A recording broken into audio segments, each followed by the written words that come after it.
Bueno, entonces vamos a empezar con la clase ya de esta semana. Vamos a terminar de ver lo que teníamos pendiente de la unidad 2, que nos faltó el libreto, una parte del libreto de la comunicación no verbal. Esto de la comunicación no verbal ya lo vimos, lo estuvimos viendo en la primera unidad y hoy solo vamos a darle un repaso a algunas de las cosas que vimos y algunas de las características esenciales de la comunicación no verbal. Vamos a empezar con el libreto.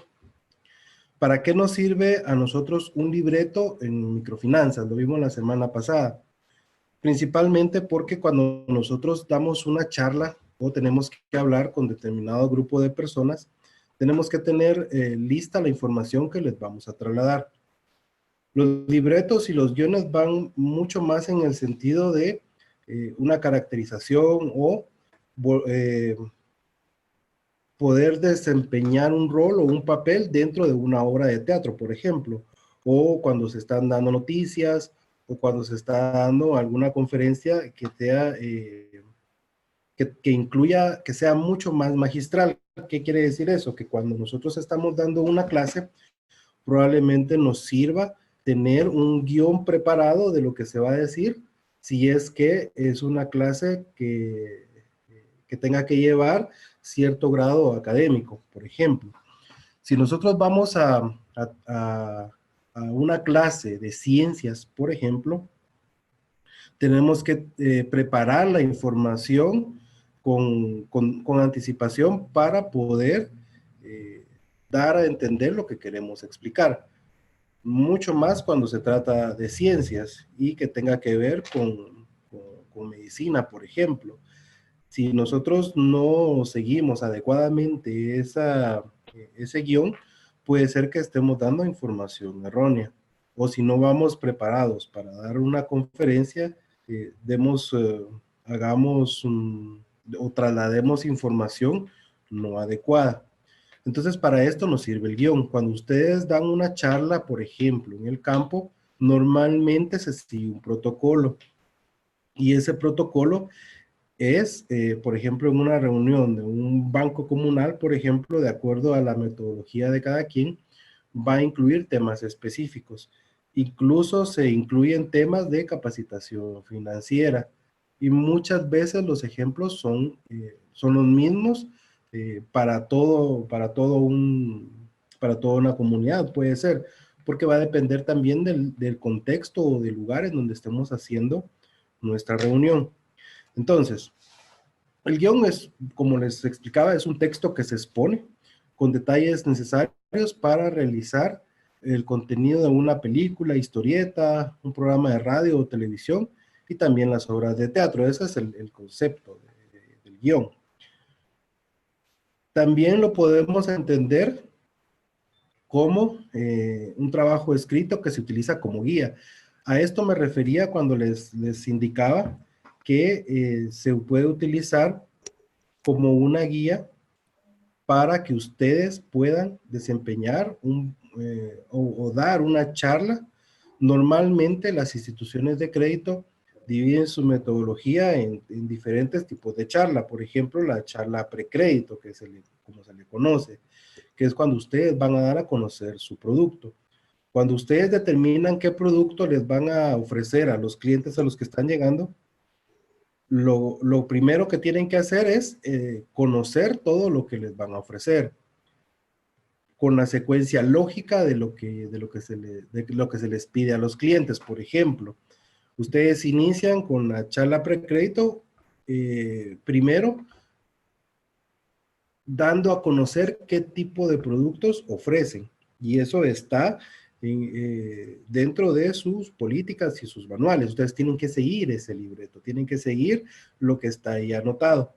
Aquí en el libreto o en el guión hay otras particularidades que, por ejemplo, ya les dicen como qué postura tener o en qué momento entrar o en qué momento hacer un ademán, por ejemplo, o cómo movilizarse hacia un lugar específico.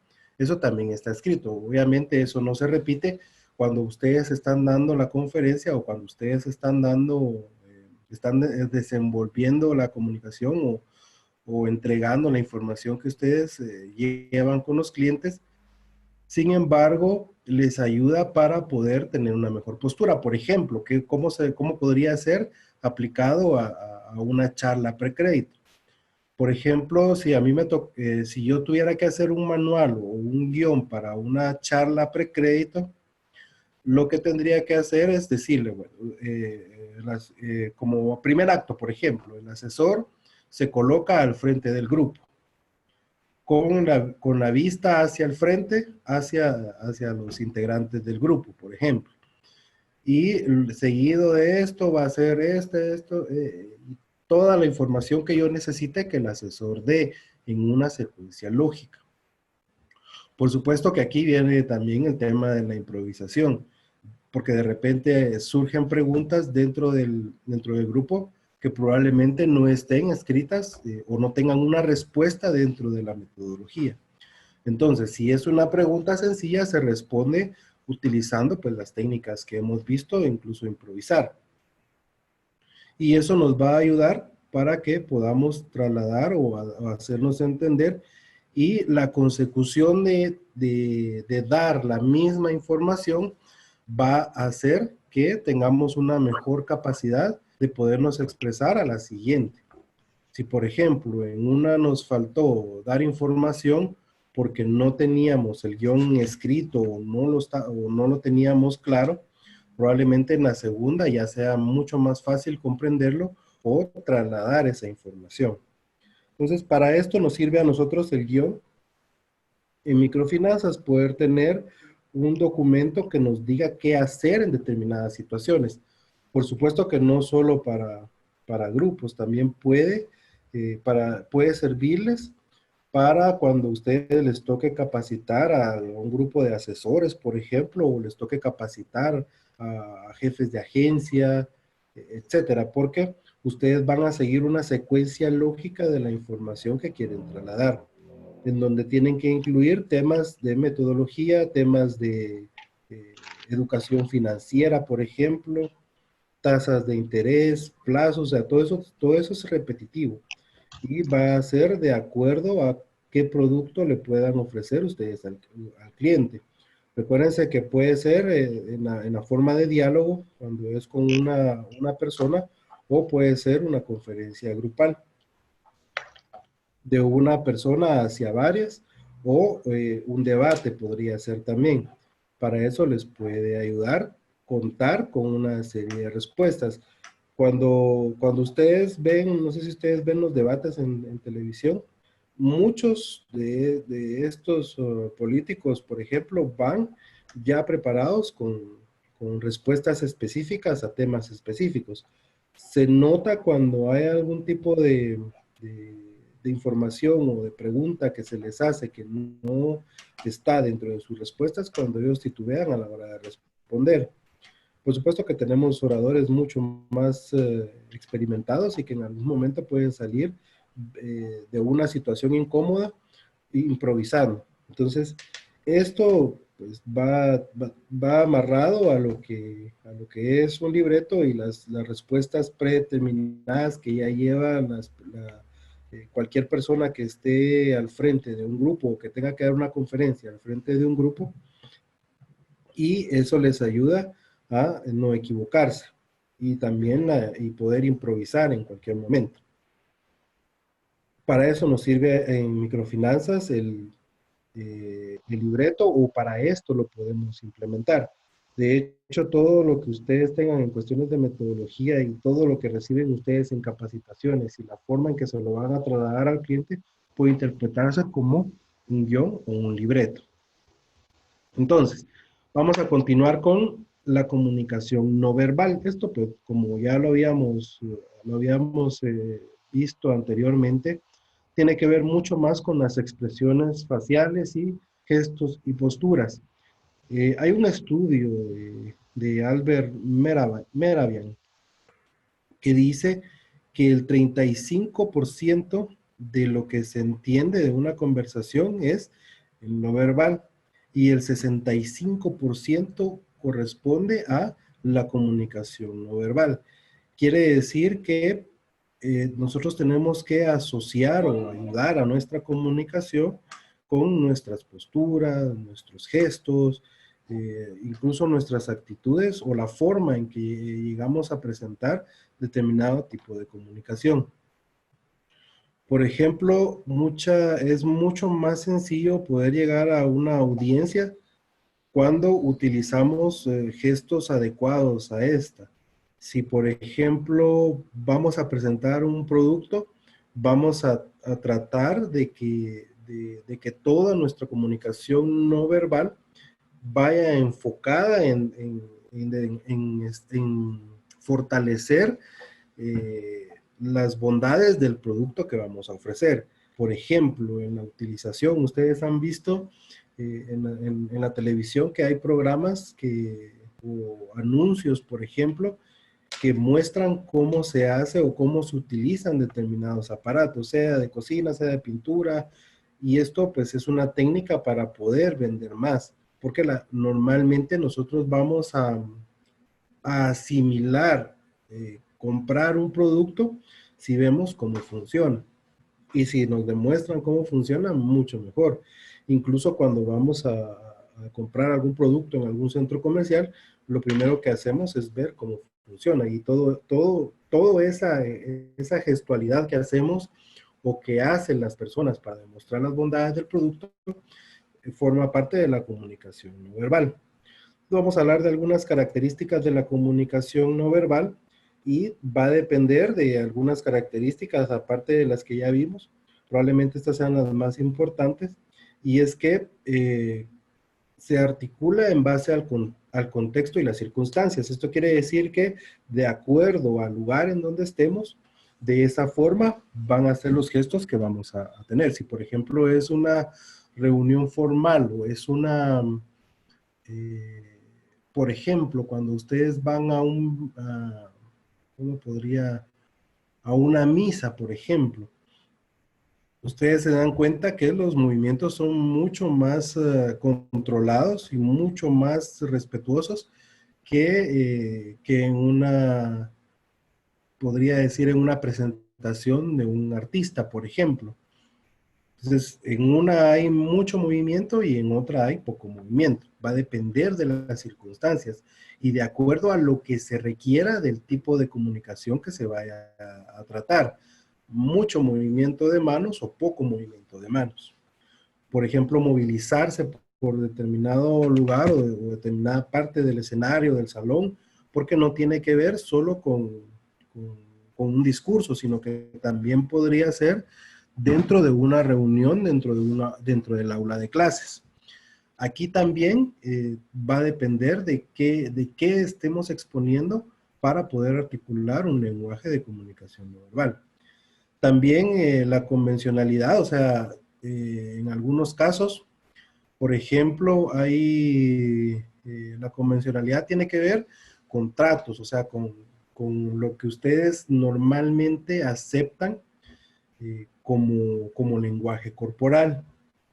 Por ejemplo, puede ser que en algunas culturas signifique sí asentir con la cabeza, pero puede ser que otras no lo entiendan. Entonces, va a ser de acuerdo a lo que tanto el emisor como el receptor entiendan lo que significa el lenguaje corporal que ustedes están representando.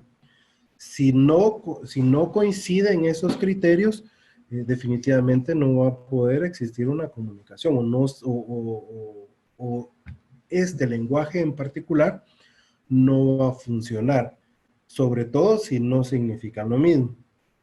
Entonces, también es una forma de comunicación no discrecional que depende de la capacidad del emisor y del receptor para interpretar el mensaje de manera apropiada. Eso pues ya lo vimos cuando estuvimos viendo lo de las barreras de la comunicación.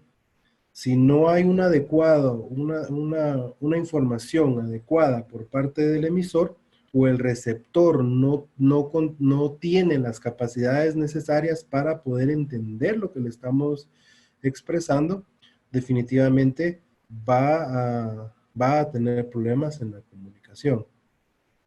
Eh, También pues tiene mayor predominancia con lo que nosotros, con las emociones que nosotros lo vayamos a expresar. Por ejemplo, cómo expresamos alegría a la hora de transmitir la información o a la hora de comunicarnos. Cómo podemos demostrar empatía cuando nos estamos comunicando con alguien que no tenga, que tenga las mismas características o que entienda de las emociones como yo se las estoy transmitiendo.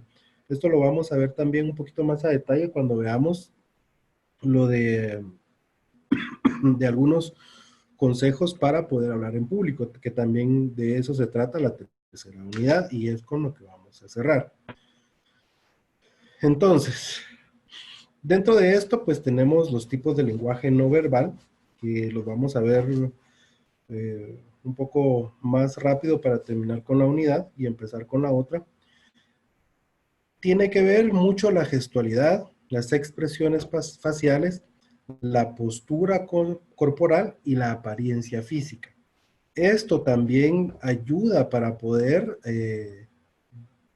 digamos, como que nos va a ayudar para la siguiente parte del curso, para poder hablar en público, cómo presentar adecuadamente gestos, cómo tener expresiones faciales correctas o una postura corporal. Por ejemplo, si ustedes van a llegar a dar una plática corvados o con las manos entre la bolsa, por ejemplo, esto pues no les va a ayudar a llamar la atención del público, incluso las expresiones faciales que ustedes puedan tener. Obviamente esto no tiene nada que ver con las capacidades físicas de las personas, sino en cómo expresan una determinada situación o determinado sentimiento. Y la apariencia física, que es muy importante. Ustedes cuando vayan a presentar algo van a ir de acuerdo a la ocasión o al contexto en el que se mueva, porque si no van a dar un mensaje erróneo. Por ejemplo, no van a ir a una iglesia con shorts y playera, por ejemplo, o con pantaloneta y playera, porque normalmente uno debe expresar el respeto hacia, hacia el lugar en donde está, por ejemplo, se me ocurre. Tampoco van a ir a su graduación con pantaloneta, por ejemplo, o van a ir a la universidad con traje de baño, por ejemplo. O sea, tienen que cuidar mucho la apariencia física de cómo se van a presentar ante las demás personas para transmitir de manera adecuada lo que ustedes quieran entender. Entonces vemos con la gestualidad los movimientos de las manos, extremidades, la cabeza, y menos complejos para, de acuerdo a lo que ustedes quieran expresar. Si, por ejemplo, van eh, a, ¿cómo se los explicaría? Si ustedes quieren hacer notar algo fuera de lo que ustedes están exponiendo, pues pueden utilizar ciertos gestos para formar las figuras. Por ejemplo, si no tuvieran ayuda de un proyector o de alguna pizarra para poder ejemplificar, pueden perfectamente hacerlo con las manos. Por ejemplo, una pelota, una casa, por ejemplo. Entonces, todo eso va a tener que ver con el movimiento de sus extremidades, sean con las manos o con los pies. Luego las expresiones faciales, los sentimientos que ustedes demuestren. Aquí tenemos al fondo muchas de las expresiones faciales que nosotros utilizamos comúnmente y que denotan un sentimiento. Eh, por ejemplo, cuando mandamos un mensaje por WhatsApp, pues normalmente la comunicación de estos tiempos se ha vuelto muy icónica y utilizamos mucho más expresiones faciales o que impliquen una expresión facial que, que escribir. O sea, es mucho más fácil mandar una cara de risa que escribir me da mucha risa. O por ejemplo, me siento mal. O, o, o, por ejemplo, me equivoqué o estoy triste. Es mucho más cómo transmitimos a través de las expresiones faciales. Y lo mismo sucede cuando estamos en clase, por ejemplo. Podemos voltear a ver a alguien y hacerle una expresión facial para que nos entienda. Entonces esto tiene que ver con la comunicación no verbal. Luego la postura corporal, que es muy importante dependiendo de cómo ustedes estén en una determinada situación, sea una conferencia o sea en su aula o sea en su casa, van a poder, eh, van a transmitir ciertas sensaciones a las personas que están a su alrededor. No necesariamente queriendo comunicar, pero por ejemplo, si ustedes están en su casa, lo más común es que estén acostados o sentados en un sillón viendo televisión, por ejemplo, o que estén sentados en el comedor o haciendo oficio. Entonces, todas esas posturas corporales van a dar determinado mensaje, va a depender mucho de la situación en la que estemos.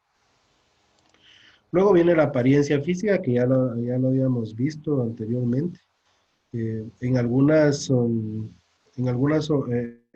ocasiones o en ciertas actividades, ustedes van a tener que ir de manera formal o puede ser que la actividad requiera que ustedes vayan eh, de vestidos sport, por ejemplo. Y qué va a pasar? Si es una reunión deportiva y ustedes van con traje, también va a tener que ver mucho la apariencia física y van a llamar la atención, pero no adecuadamente. Entonces, todo tiene que ver dentro del contexto en donde ustedes se están desenvolviendo. Si es una reunión formal, pues lo ideal es ir vestidos formalmente. Si ustedes usan barba, por ejemplo, asegurarse de que vaya adecuadamente tallada si es que es una reunión formal. Si no es una reunión formal, puede ser, o sea, ya ustedes pueden hacerlo o llegar de forma casual, pero va a depender mucho del contexto en el que estén. En una entrevista de trabajo, exacto, Walter, sí, es importante la apariencia física. Si ustedes van a una entrevista de trabajo con playera, por ejemplo, no importa de qué sea el puesto, ustedes tienen que dar una buena impresión y la primera impresión es importantísima. Si ustedes no van vestidos adecuadamente, definitivamente van a tener muchas menos probabilidades de optar a una plaza. Sin embargo, también tiene que ver mucho, podría tener que ver con el tipo de plaza. Por ejemplo, si yo voy a una plaza gerencial, por ejemplo, mi traje debe ser formal. Debo cuidar que no tenga arrugas, eh, de mis zapatos lustrados, calcetines combinados con el resto de la ropa, corbata, bien peinado, uñas cortas, por ejemplo, eso es importantísimo. Entonces sí va a depender mucho de cómo nosotros damos la impresión. Recuérdense que la primera impresión es muchas veces la que cuenta. Esto no tiene nada que ver con sus capacidades intelectuales o con el conocimiento que ustedes tengan del puesto que vayan a querer desempeñar, sino que más bien les va a aperturar el campo, exacto, Iván. Así como te ves, te trato. Así es. Por ejemplo, yo he entrevistado gente que van para una plaza, por ejemplo, de jefe de agencia. Y muchas veces me he topado con que exacto, es una frase muy común, me he topado con que no tienen el porte para la plaza, pero sí tienen el conocimiento. Entonces recuérdense que nosotros vendemos imagen. La imagen nuestra es la imagen de las empresas. Entonces, eso es lo que tenemos que cuidar. Veamos algunos ejemplos de comunicación no verbal. Dice, una turista viaja a China y decide comprar comida callejera. Como no habla el idioma, le señala al vendedor el producto que quiere y le enseña dos dedos extendidos, el índice y el anular. El vendedor entiende cuántos quiere comprar y de qué quiere comprar. ¿Por qué? Porque probablemente no hablan el mismo idioma, pero la comunicación no verbal en estas culturas significa lo mismo. Luego tenemos los jugadores de un equipo de fútbol ganan un partido y al final alzan los brazos y gritan al unísono. Así expresan su alegría unos a otros sin tener que mediar palabra. El sentimiento de alegría pues es muy conocido en todos los ámbitos y significa lo mismo. Entonces, con eso terminamos la unidad 2. Vamos a empezar con la unidad 3 porque ya estamos contra el tiempo y sí necesito que me interesa mucho que esta parte de esta tercera unidad que se incluyen los temas de cómo hablar en público, consecuencias de la comunicación, la semiótica en la comunicación y las funciones de la comunicación. Vamos a tratar de adentrarnos más en la primera parte, que es cómo hablar en público y las consecuencias de la comunicación, que ya las hemos visto en clases anteriores. La semiótica en la comunicación, que esto lo vamos a ver muy por encima, muy superficialmente, no vamos a adentrarnos mucho en esto porque es un tema bastante extenso. Y las principales funciones de la comunicación. Esto también nos va a ayudar para que nosotros podamos desempeñarnos de manera adecuada y con eso vamos a cerrar el curso. Ya todos tienen su trabajo final. Traten de irlo avanzando y llevarlo. Si tienen alguna duda o algo, me lo pueden mandar para que lo revise y así eh, les puedo aconsejar de cómo llevarlo a como se necesita. Pero principalmente, como les digo, lo que necesito es que ustedes entiendan el concepto, entiendan los conceptos y sepan interpretarlos. Entonces, dentro de los objetivos de esta unidad, pues es desarrollar la habilidad para poder expresarse en público, que ustedes puedan, o los que ya lo hacen, pues que la mejoren o que la... Cómprame un jugo. ¿Cómo? Del monte, capita. Luego, pues entender las consecuencias de una mala comunicación. Esto es importante, sobre todo en el área de microfinanzas, que sí existen consecuencias por una mala comunicación. Y entender la relación entre comunicación y semiótica y desarrollar las principales funciones de la comunicación. Entonces vamos a iniciar ya de lleno con la unidad.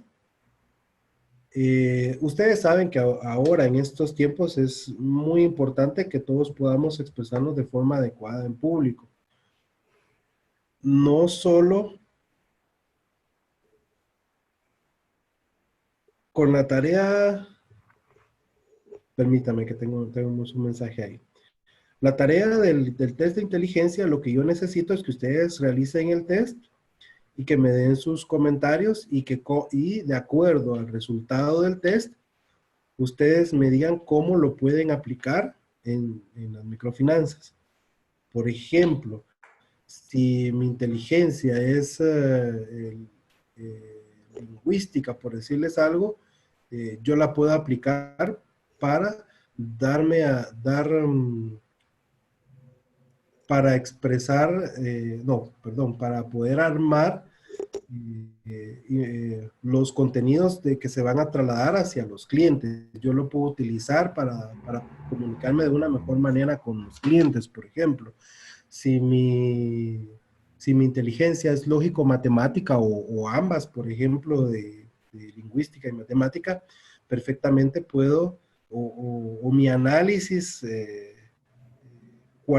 cuantitativo de un determinado expediente o un determinado crédito me va a ayudar a trasladar de una mejor forma la información. a construir de mejor forma la información. Eso es lo que se requiere con la tarea del test. No es una tarea muy compleja, es bien sencilla, es solo determinar qué tipo de inteligencia tienen y cómo lo utilizarían ustedes en el campo de las microfinanzas. Principalmente porque recuérdense que es un test de inteligencias múltiples y que todos tenemos desarrolladas unas más que otras. No todos tenemos las Excelente. mismas. Gracias. Entonces, hablábamos, volviendo a lo de la unidad, recuérdense que es muy importante que ustedes, Gracias. si es en una hoja, si es en una hoja,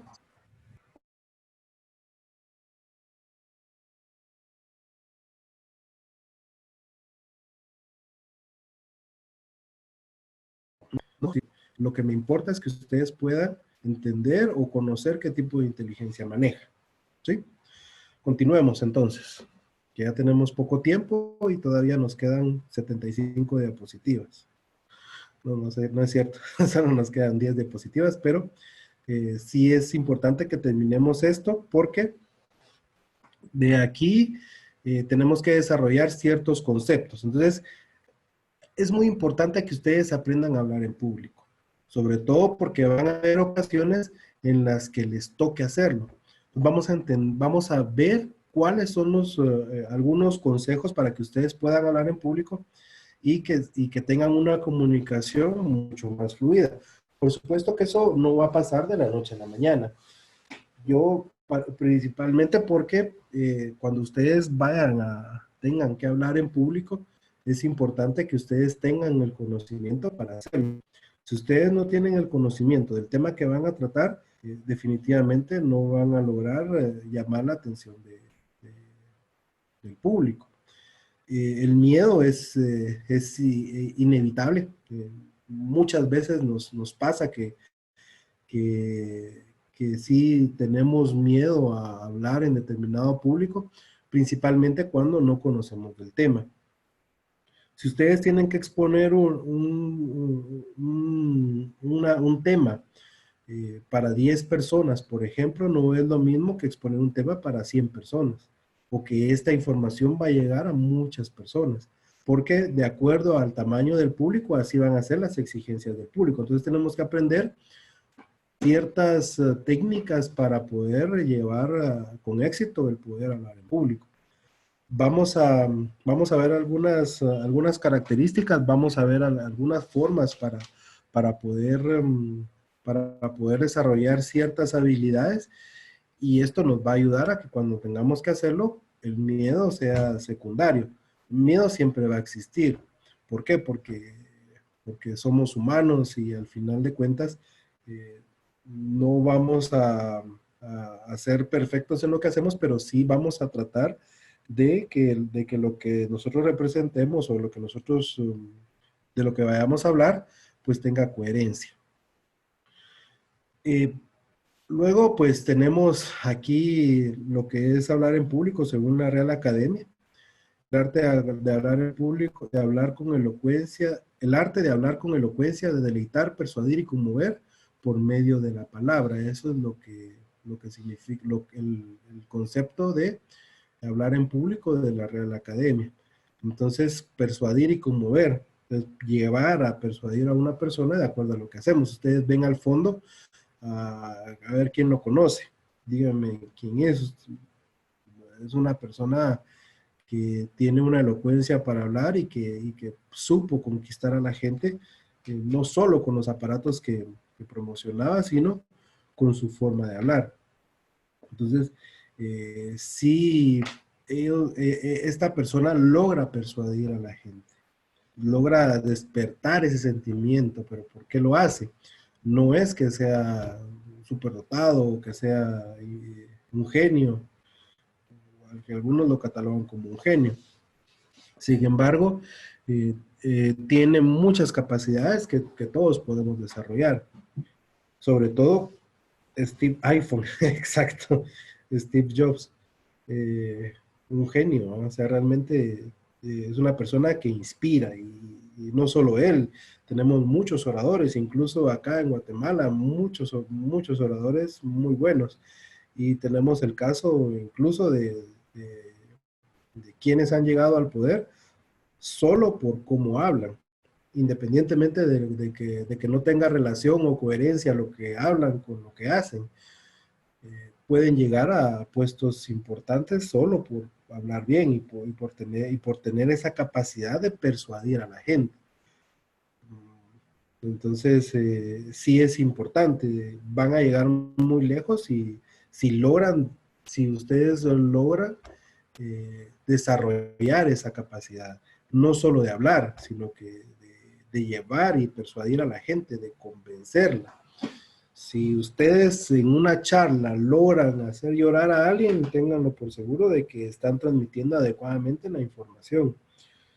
Si esa era su intención. Ahora, si no era esa su intención, pues lamento mucho decirles que no ese es el camino. Sin embargo, es importante, sobre todo nosotros que nos desenvolvemos con trato hacia la gente. Por ejemplo, ¿qué pasa si en una comunidad nos piden que les traslademos información a un grupo de personas? Tenemos forzosamente que poder hablar en público. Y eso solo nos va a ayudar si nosotros tenemos el dominio del tema que vamos a exponer. Y si no, pues tenemos la ayuda del libreto. Va a depender, como les digo, de qué es lo que vayamos a hacer. Por ejemplo, si ustedes se han dado cuenta, hay algunos que elaboran discursos que en algún momento leen. Entonces, eso o sea, siempre se habla en público, pero no tiene que ver. Es mucho más natural la forma en que lo hace, por ejemplo, Steve Jobs o el presidente Obama cuando en su tiempo. O quién otro famoso podría ser, ¿cómo se llama? Eh, el de, ¿cómo se llama? Nelson Mandela, por ejemplo. Son líderes que efectivamente conmueven a la gente y no necesitan un guión para poderlo hacer. Incluso personalidades religiosas también tienen una oratoria que convence a cualquiera, que desata esos sentimientos.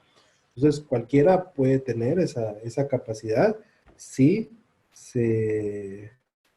Mujica, exacto. Mujica tiene una oratoria excelente, excelente. Realmente él es uno de los mejores presidentes y que realmente está enfocado en servir. Gandhi, por ejemplo, exacto. Gandhi es una gran personalidad. Entonces, todos ellos tienen capacidades. Muchos las desarrollaron y muchos no. Entonces, pero no quiere decir que no la hayan aprendido. Hay un proceso de aprendizaje y eso es lo que vamos a ver en este. Entonces, ¿qué es la oratoria? La oratoria, pues, es un conjunto de técnicas, reglas, principios que nos permiten expresarnos de manera elocuente y más clara ante una audiencia determinada, que era lo que estábamos hablando. Si nosotros somos claros al momento de dirigirnos a un público, eso pues es oratoria. Luego tenemos los elementos esenciales, que era lo que les comentaba hace un momento, que definitivamente tenemos que tener un dominio del tema. Tenemos que conocer el tema que vamos a exponer, porque esa es una parte esencial de la comunicación.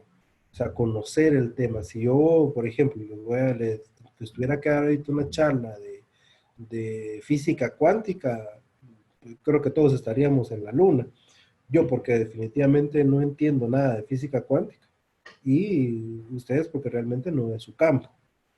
Entonces tiene que haber un dominio del tema. Exacto. Es manejar muy bien el tema. Exacto, Miguel. Definitivamente así es. La disciplina y el trabajo, o sea, también tenemos que tener mucha disciplina para poder pararnos frente a un público y trabajo, o sea, el trabajo es importante porque así podemos inspirar. También el entusiasmo.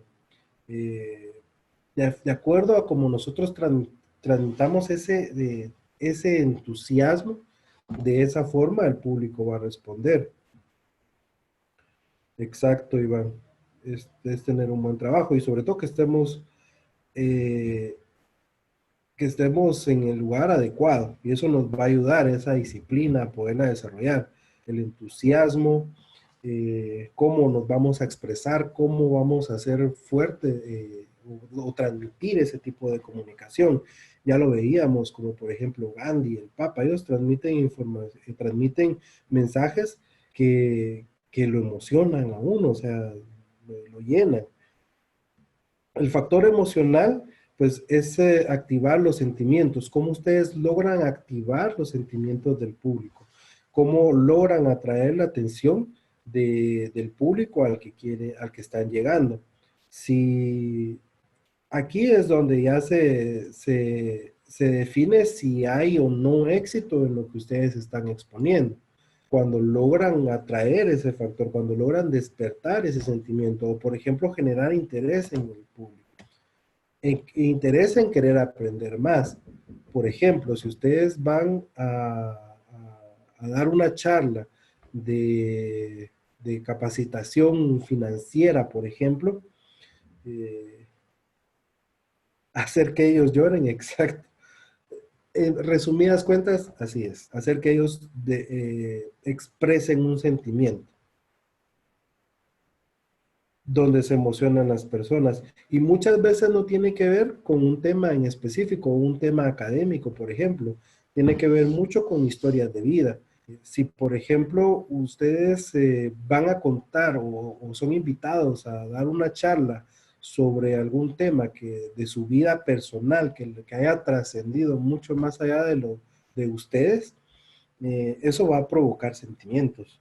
Eh, si ustedes logran transmitir a las personas esa información, definitivamente van a despertar un sentimiento. Y aquí depende el éxito o el fracaso que ustedes tengan a la hora de querer exponer o a la hora de querer dar una charla.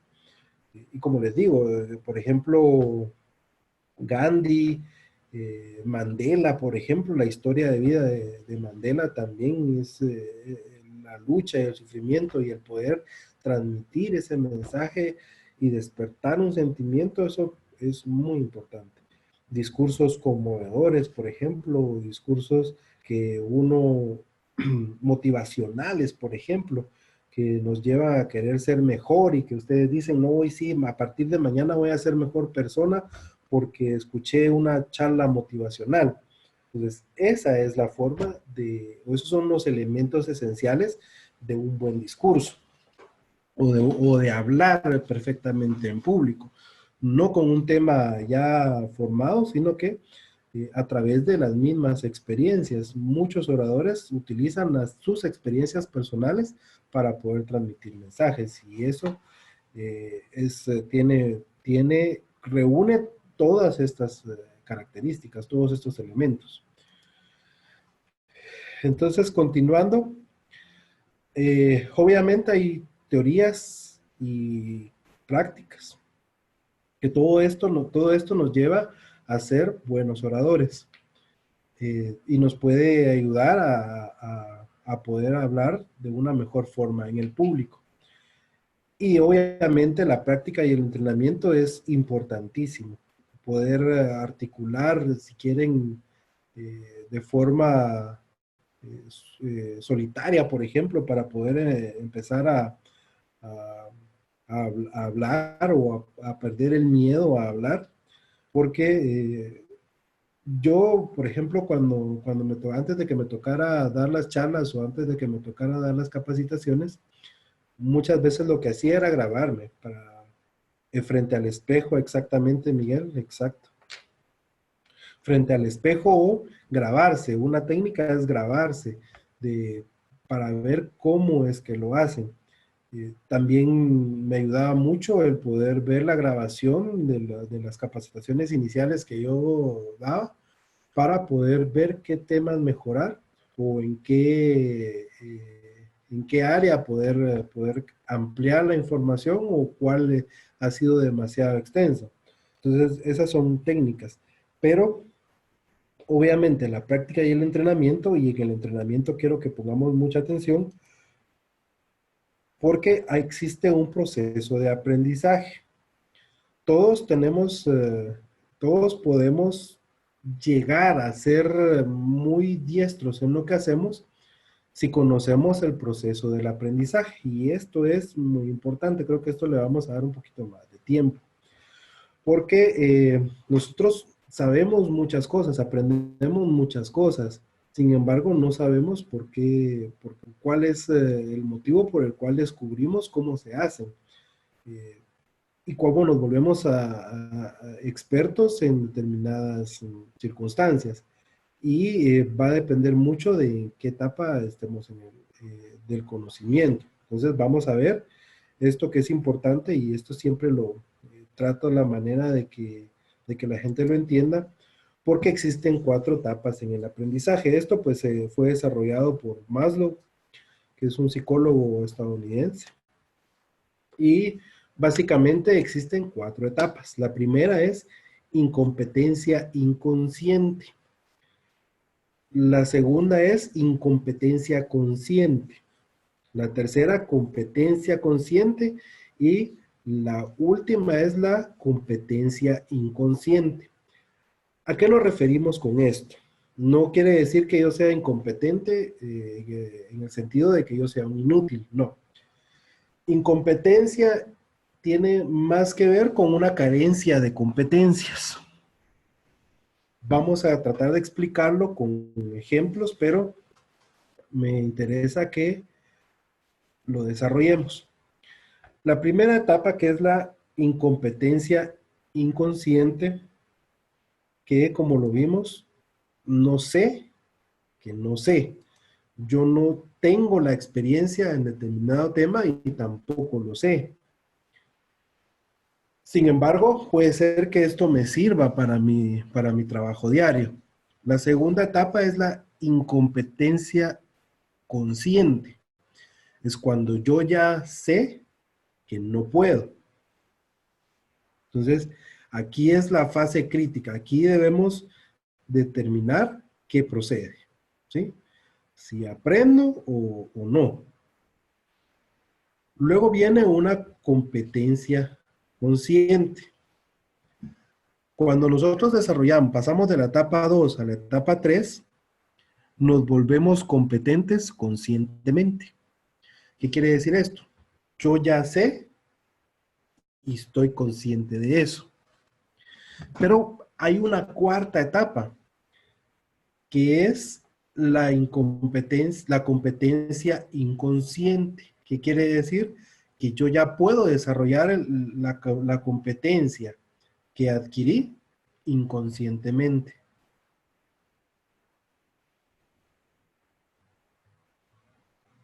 Mejor dicho, o hagamos un ejemplo.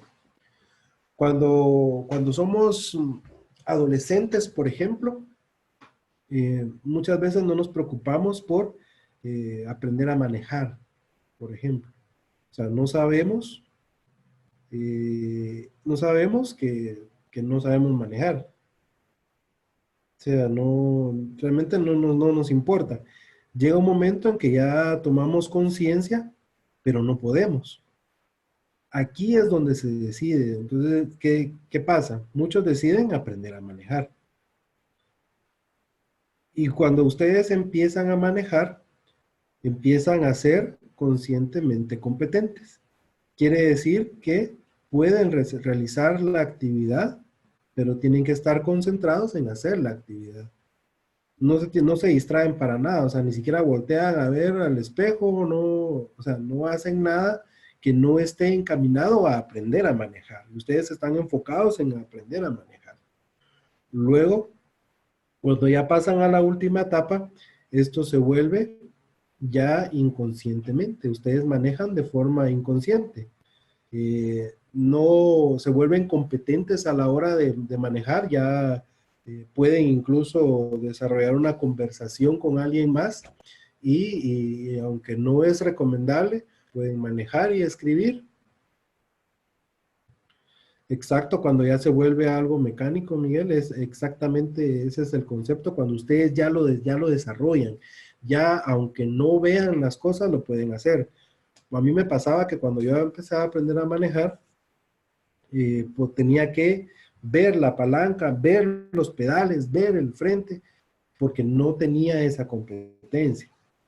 Luego, con el paso del tiempo, uno se vuelve extremadamente competente y ya no necesita nada de eso. Puede hablar con la persona que viene con ustedes o puede hacer otras tareas, incluso escuchar la radio, por ejemplo.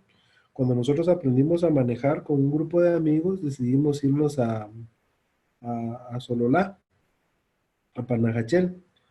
Pero había un chalet en donde íbamos a ir a dar que no, que estaba en, no me recuerdo en qué comunidad de Sololá. Bueno, la cuestión es que el camino es muy quebrado y nosotros ya sabíamos manejar, pero veníamos en el carro con la música a todo volumen y molestando y bromeando. Sin embargo, no teníamos la competencia de poder manejar en ese tipo de carreteras. Entonces, ¿qué pasó? Cuando llegamos, exacto, Miguel, manejar y caminar, cuando llegamos a la comunidad para iniciar la bajada, eh, todo el mundo se cayó. Ya no música, ya no palabras, ya no nada. ¿Por qué? Porque necesitábamos regresar a esta competencia consciente.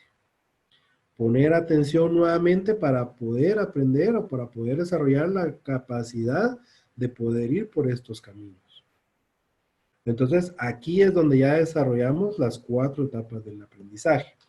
Por supuesto que hay muchas otras técnicas de aprendizaje que ustedes pueden utilizar o que existen actualmente. Sin embargo, la más sencilla para mí es esta, la incompetencia consciente, incompetencia consciente, competencia consciente y la competencia inconsciente. Con que se aprendan esos 4 términos les va a ayudar, porque entonces van a poder desarrollar ciertas habilidades y van a poder desarrollar las capacidades, sus capacidades. Y esto tiene que ver con lo que vemos a continuación. ¿Para qué sirve el conocimiento? La cuestión no es lo que sé, sino qué es lo que hago con lo que sé. Importante, ¿verdad? O sea, de nada me sirve conocer algo si no lo aplico. Si no aplico ese conocimiento, de nada me va a servir. De nada me sirve ser médico si me voy a ir a una oficina a ser secretaria, por ejemplo. Y eso pasa, aunque no lo crean. Una compañera de trabajo que era la gerente de servicio al cliente en donde yo trabajaba, a mí me sorprendió después de cierto tiempo porque su profesión era médico. Ella era doctora y eh, lo que hizo fue irse a una gerencia de servicio al cliente, o sea, totalmente opuesto. Entonces, ¿de qué le sirvió estudiar? Y ahí es donde viene lo del test que les comentaba, su inteligencia. Si ustedes son inteligentes en algo y son capaces en algo, eso tiene que apasionarles. Si no les apasiona, están en el lugar equivocado.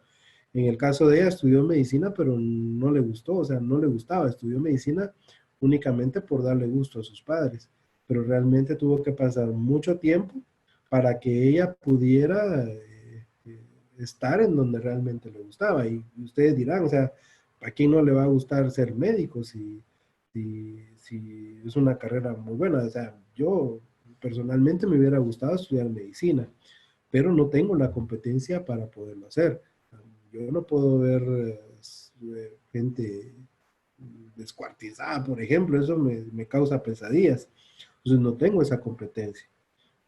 Sin embargo, hay gente que sí tiene esas capacidades y que puede desarrollar ese tipo de inteligencia, pero que no le apasiona. Entonces, si aquí es a donde quiero llegar, ¿qué es lo que ustedes hacen con lo que saben? Yo les diría, transmitan el conocimiento, no se queden con el conocimiento. Si ustedes descubrieron una forma mucho más sencilla de realizar determinada actividad, compártanla. No se queden con eso, o sea, es mucho mejor compartir cualquier tipo de información. Eso nos va a hacer más grandes, no solo a nosotros como personas, sino a Guatemala como país. compartir el conocimiento. Yo no tengo ningún problema en apoyar ayer mismo me llamó un amigo que necesitaba que le hiciera un archivo en Excel para su trabajo y realmente no me causa ningún problema poder ayudar, poder compartir. Y lo poco que sé y que en un determinado momento va a ser mucho más sencilla la tarea de alguien. Y eso tiene que ver mucho con el conocimiento, cómo aprendemos y cómo nos volvemos competentes.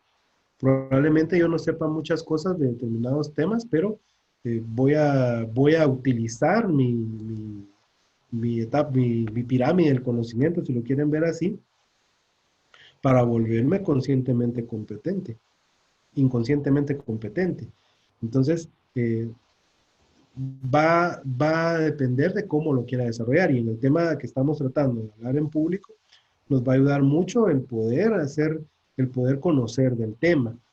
Nos vamos a volver expertos en el tema, no a la primera, no a la primera. Va a ser conforme llegue la experiencia y conforme transcurra el tiempo, ustedes se van a volver competentes. Entonces, vamos a dejarlo acá. Esto lo vamos a ver la próxima semana porque ya se nos cumplió el tiempo. Me interesa mucho que nos enfoquemos en esto. Bueno, nos falta poco realmente. Si quieren, terminémoslo de ver y la otra semana ya entramos más a detalle y damos un repaso a esto. Esta es la pirámide NTL. NTL significa, aquí está la fuente, National Trading Laboratories. Es en Maine, Florida. Es un instituto de investigación. Esta es solo una de las pirámides. Aparte está la pirámide o el cono del conocimiento. Esta no se las la otra no se las voy a dar ahorita porque estuve investigando algunos temas y no, lo que descubrí es que algunos estudiosos dicen que no es atribuible a esta persona. Entonces quiero corroborar y confirmar la información antes de trasladárselas. O si no, trasladárselas ya con esa premisa de que probablemente no sea del autor. Entonces, esta pirámide lo que nos dice es la importancia de la práctica y de practicar y hacer las cosas. Nos enfoca en cuál es la retención que tenemos de acuerdo al contexto que estemos desarrollando.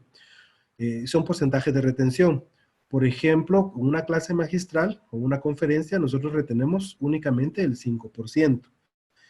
En una lectura es un 10%, en un audiovisual un 20%, en una demostración un 30%, una discusión en grupos el 50%, trabajo práctico o practicar haciéndolo un 75% y la enseñanza a otros, que es el uso inmediato del aprendizaje, un 90%.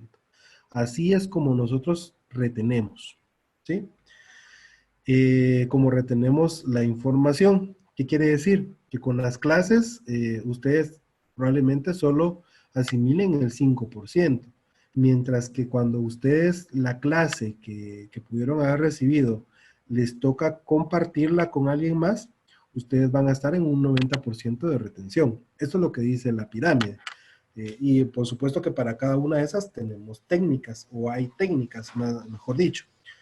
Y se dan cuenta que mucho de lo que ustedes aprenden lo van a aprender más cuando les toca exponerlos hacia alguien más que cuando les toca recibir una clase, por ejemplo, ¿verdad? Por supuesto que va a depender mucho de la inteligencia que ustedes manejen para entender las cosas con solo escucharlas. Por ejemplo, el audiovisual les va a ayudar mucho, que era lo que yo les decía anteriormente para los tips de estudio. Y el trabajo y practicar haciéndolo les va a ayudar mucho más para poder aprender de una forma eficaz. Y acá pues ya están, esta es la pirámide ya del instituto. Y es un resumen. La conferencia,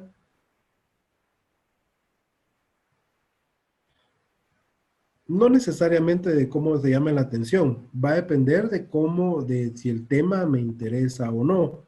Por ejemplo, yo he estado en clases magistrales en las que realmente no entiendo a la persona que está dando la conferencia, pero me llama la atención, o sea, me llama mucho la atención el poder aprender de lo que se está exponiendo, no necesariamente con me llama la atención de los participantes, porque hay actividades que requieren mucho, eh, como, como que sean muy tediosas de aprender, por ejemplo, pero que sí sean interesantes, por ejemplo, pero sí es complicado, a veces se tiene que abarcar mucho contenido y se vuelven clases totalmente magistrales o de contenido o didácticas, por ejemplo.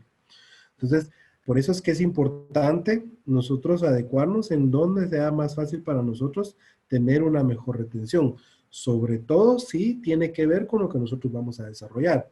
Por ejemplo, si yo voy a clases de medicina y no pongo atención, definitivamente voy a ser un mal médico, por ejemplo, llevándolo al contexto de la medicina. Y, por ejemplo, cuando ya pueda, por eso es que con los médicos hacen mucha práctica.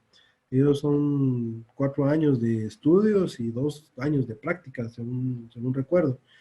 Entonces, practicar haciendo, porque hay un mayor porcentaje de retención. Entonces, vamos a ampliar el tema la próxima semana.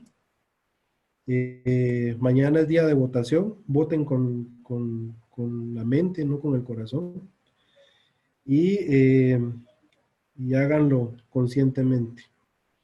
Nos vemos la próxima semana. Que tengan un feliz fin de semana. Y no, Sandra Torres, exactamente. No somos apolíticos, pero definitivamente votemos bien. Pensemos en que vamos a decidir nuestro futuro por los siguientes 4 años. Y cada uno que llega va dejando más vacío al país. Y no vendamos nuestros votos por láminas. Entonces, mucha suerte a todos, que estén bien y nos vemos la próxima semana.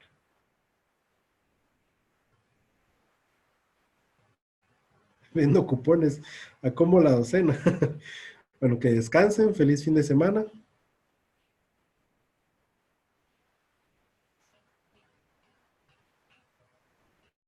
Está bien, está bien. Nos vemos la próxima.